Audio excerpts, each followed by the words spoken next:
So we'll do a bench test here on this electric power steering pump that's used in Porsche 997 Cup cars. You can see here I've got the battery terminal red to hot, brown to ground, and then here are the alternator and ignition wires. So as soon as we apply power to those, it will start running.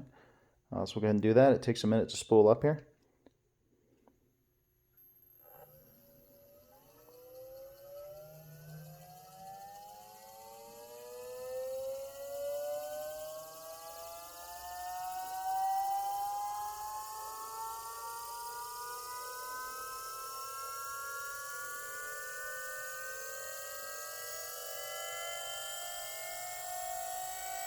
And you hear it kind of adjust itself there.